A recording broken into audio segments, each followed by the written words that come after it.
I matched with this girl because her profile was weirdly normal. That was honestly the first thing I noticed. No filtered mirror selfies, no fake CEO at self-employed thing, no bios about being fluent in sarcasm. Just pictures of her hiking, one blurry photo holding a fish for some reason, and a bio that literally just said, "I like bad coffee and being left alone," which for some reason worked on me immediately. We talked for maybe a week before meeting up. Nothing intense, mostly stupid late-night conversations because both of us worked weird schedules. She was funny in a dry way that felt real. Like if I said something dumb, she wouldn't fake laugh. She'd just go, "That was terrible," and move on. Her name was Erin. Looking back now, I think the first red flag was how fast she wanted things to feel serious without actually saying it directly. Not clingy exactly, just weirdly observant. She'd remember tiny things I forgot mentioning. Like once I told her I hated when people touched the back of my neck. And 2 days later she brought it up randomly in conversation like, "You looked uncomfortable in that picture because that guy had his hand near your neck." It caught me off guard because I barely remembered telling her that. Still, it didn't feel dangerous at the time. Honestly, it just felt kinda intense. Our first date was fine. We met at this small taco place near downtown and sat outside because the inside smelled like bleach. She looked exactly like her photos, which already made her better than half the people I'd met online. She was quieter in person though, like she'd stare at me for a second too long before answering stuff. Not aggressively, just thinking. At one point I asked her about her job and she went weirdly blank for a second. Admin stuff." "What kind of admin stuff?" She shrugged. "Boring kind." Then she immediately changed the subject. Again, not terrifying, just awkward. The date lasted like 3 hours somehow. We walked around after eating, ended up sitting near the river, talking about exes and bad roommates and random childhood stories. Normal date stuff. But there were moments where she'd say something oddly personal way too early. Like she suddenly asked, "Do you lock your bedroom door at night?" I laughed because I thought she was joking. She didn't laugh. She just took a sip of her drink and went, "I always do." There was this long silence after that where I genuinely didn't know what response she wanted. I remember some guy biking past us with music blasting from a speaker, and both of us watched him go by like we were relieved for the interruption. Then she smiled again and acted completely normal. That became a pattern with her. Little moments where the energy would suddenly drop into something uncomfortable for no clear reason. But then she'd pull it back. By the third date, she was already talking like we'd known each other for months. Sending me pictures throughout the day, asking what I ate, asking if I got home safe. If I didn't answer for a while, she'd send stuff like, "Alive?" or "You disappeared." Not angry, just enough to make me feel slightly guilty. I should have paid attention to how quickly I started adjusting my behavior around her, like checking my phone more often so she wouldn't think I was ignoring her. That's not normal after like 2 weeks. One night, she invited me to her apartment for dinner. She said she hated restaurants because people stared too much. Her apartment building was one of those old converted warehouse places with dim hallways and exposed pipes everywhere, trying way too hard to look industrial. The hallway smelled faintly like cigarettes, even though there were signs everywhere saying no smoking. When she opened the door, she seemed nervous for the first time since I'd met her. Like actually nervous. She kept apologizing for the apartment being messy, but it wasn't messy at all. Honestly, it looked staged. Everything lined up perfectly. No clutter. No random chargers or laundry piles or anything normal people usually have. There was barely any decoration either besides books. A lot of books. And not in a cool aesthetic way. More like someone trying to fill empty space. Dinner was okay. Pasta and wine. We sat on the couch afterward, watching some crime documentary neither of us were paying attention to. I remember hearing footsteps in the hallway outside her apartment every now and then, because the walls were thin. At some point, she muted the TV and asked me something that immediately made my stomach tighten. Have you ever looked through someone's phone while they were asleep? I laughed awkwardly. No? You hesitated, because that's a weird question. She stared at me for a second. Then she nodded slowly, like she'd confirmed something to herself. The silence after that felt heavy, like I suddenly needed to be careful with my answers. You secretly interrogating me right now? No, she said. I just like knowing who people are. And the way she said it made me weirdly cold. Not threatening exactly, just too serious. Later that night we were making out and her mood switched again out of nowhere. She stopped suddenly and asked if I was talking to other girls. I said yeah, technically, because we'd only been seeing each other for like 3 weeks. Big mistake. She got very still after that. Not yelling, not dramatic. Honestly, I think that made it worse. She just pulled away slightly and said, "Oh." Then she smiled, but it didn't reach her eyes at all. I remember trying to recover the conversation because suddenly I felt like I'd said something horrible. I mean, I'm not serious with anyone. Right, she said quietly. Then she turned the TV volume back up. The whole vibe after that was off. Like she was physically there, but mentally somewhere else. When I eventually left, she hugged me at the door and held on a little too long. Then she whispered, "Drive safe." Again, sounds normal, but the way she said it felt weirdly loaded, like a warning. The next couple of days she got distant, replies shorter, hours apart. Then suddenly she'd send paragraphs at 2 a.m. about random personal stuff. Childhood stories, her dad leaving, her old roommate stealing from her, weirdly vulnerable things. I figured maybe I hurt her feelings with the other girls comment. So I tried reassuring her more, which looking back probably made everything worse. About a month in, I decided to invite her over to my place for the first time, mostly because driving to her apartment after work sucked. She got there around 9. First thing she did was look around my apartment really carefully. Not casually, actually looking. At my kitchen counters, my bathroom, my bedroom. I joked, "You inspecting the place?" She smiled without looking at me. "Just learning your habits." That should have been enough for me to end things right there. Instead, I laughed because I wanted things to feel normal. At one point, I went to take a shower while she watched TV in the living room.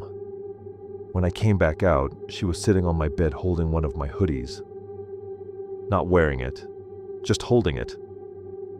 I remember stopping in the doorway because something about it looked incredibly strange. She looked up immediately and smiled. "Sorry, you said this was your favorite one." "Oh, yeah." Then she folded it carefully and put it back down. The thing is, none of these moments individually sound that bad. That's why I stayed. Every weird thing had plausible deniability. But the overall feeling around her kept getting heavier, like I was slowly becoming responsible for her emotional stability somehow. Then the calls started. Not from her. Unknown numbers. At first it was stupid stuff. Silence when I answered. Or someone hanging up immediately. Then one night I answered and heard breathing. Actual breathing. Not movie-style creepy breathing. Just somebody there. I said hello like 4 times before they hung up. I remember sitting there staring at my phone, feeling genuinely embarrassed for being unnerved by it. Then Aaron texted me 30 seconds later, "You okay?" That was the first moment I felt real fear, because I hadn't told anybody about the call. I asked how she knew something was wrong. She replied instantly, "Lucky guess." I didn't answer for almost an hour after that because my brain was trying to rationalize it. Maybe coincidence. Maybe she called from another number as a joke. Maybe I was being paranoid. But after that, I started noticing more things. She always seemed to know what I was doing. If I went out after work, she'd ask where I was before I posted anything. If I mentioned being tired, she somehow already knew I'd stayed late at work. One night, she casually mentioned the convenience store near my apartment. I'd never told her which one I used. I asked how she knew it. She paused too long before answering. Everybody has convenience stores near their apartment, which technically made sense. But my stomach dropped anyway. I started pulling back after that, responding less, claiming I was busy. She noticed immediately. One night she asked if we could talk in person because she didn't like the energy. That wording alone made me tired. I almost said no. But part of me still felt guilty, like maybe I was overreacting and slowly ghosting somebody who was just emotionally intense. So I agreed to meet her at her apartment after work. The second she opened the door, I knew something was off. She'd been crying, not dramatic crying. More like she'd been sitting quietly for hours, spiraling. The apartment was dark except for the kitchen light. No TV on. No music. Nothing. I remember hearing the refrigerator humming because it was so quiet. She asked if I wanted a drink. I said no. Then we just stood there awkwardly for a second. Finally, she said, "You think I'm crazy?" I immediately did the stupid instinctive thing where you reassure the person. "No, I don't." "You do." "I don't." She looked at me for a long time and said, very calmly, "Then why are you scared of me?" That hit me hard because I realized I was scared of her, and she knew it. I tried explaining that things had just felt intense lately. Wrong answer again. Her whole expression changed. Not anger exactly, more like humiliation turning into resentment in real time. She started listing things she'd done for me. Small things, bringing me food once when I was sick, remembering details about my work schedule, listening when I complained about my family. "I pay attention," she said quietly. "That's what people do when they care about someone." The conversation lasted almost 2 hours and just kept looping in circles. Every attempt to calm things down somehow made her more upset. At one point I said, "Maybe we moved too fast." She laughed softly and said, "You're acting like I asked you to marry me." Then she stared at me again with this incredibly uncomfortable expression. "You know what your problem is?" I didn't answer. "You want intimacy without responsibility." The weird part is, she said it so calmly that for a second, I actually wondered if she was right. That's how manipulative the whole thing felt. I kept leaving conversations feeling guilty instead of alarmed. Eventually, I said I should probably go home because it was getting late. She nodded immediately, like she'd expected it. Then she walked me to the door and hugged me again, and quietly said, "You make people abandon you." I didn't even know what to say to that. I drove home feeling genuinely shaken, not because she threatened me, because she didn't. Everything stayed just barely within the boundaries of plausible normal behavior. That's what made it exhausting. After that night, I stopped responding completely. Not proud of it, but I didn't know how else to exit the situation. For 3 days, she texted normally, then passive-aggressively, then emotionally, then nothing. I thought it was over. Then I got home from work one night and saw my hoodie hanging on my apartment doorknob. The same one she'd been holding. No note, nothing. And I know people are going to say maybe she was just returning it. But here's the thing. I never gave it to her. I never even realized it was missing. I stood there in the hallway holding it while my neighbor's dog barked somewhere downstairs. And suddenly I had this horrible realization that she'd probably been in my apartment building recently. Maybe more than once. I checked my door camera after that. There she was, 2 nights earlier at almost 1 a.m. Just standing outside my apartment for almost 9 minutes. Not knocking, not on her phone, just standing there. Then eventually hanging the hoodie up and leaving. I remember sitting on my couch afterward, feeling physically sick, not panicked, just deeply unsettled in a way that's hard to explain. Because nothing she did crossed into obvious criminal insanity. If I showed somebody the footage, they'd probably just think she was sad after a breakup. But I knew the feeling I got around her. That constant sense that she was studying me instead of connecting with me. A week later, she sent one final text. Just, I wasn't pretending with you. I never replied. A few months after all this, I ran into her completely by accident at a grocery store across town. The second she saw me, she smiled like we were old friends. No anger, no awkwardness. Honestly, that almost made it worse.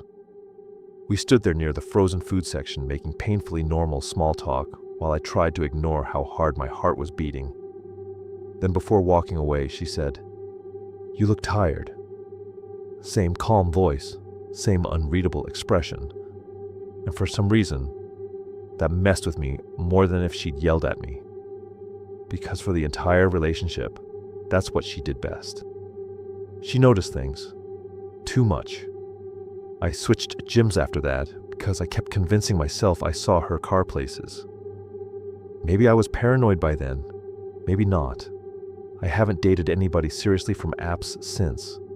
Not because I think everyone's secretly dangerous, but because I learned how easy it is for somebody to slowly push past your comfort zone without ever technically doing anything wrong. And honestly, that's the part that still bothers me. If she had screamed at me or threatened me or broken something, I could have categorized her in my head as unstable and moved on. Instead, most of what happened was subtle enough that I still catch myself wondering if I imagined parts of it. But every time I think that, I remember the footage of her standing outside my apartment in complete silence at 1 a.m, just waiting there, like she already belonged in my life more than I did.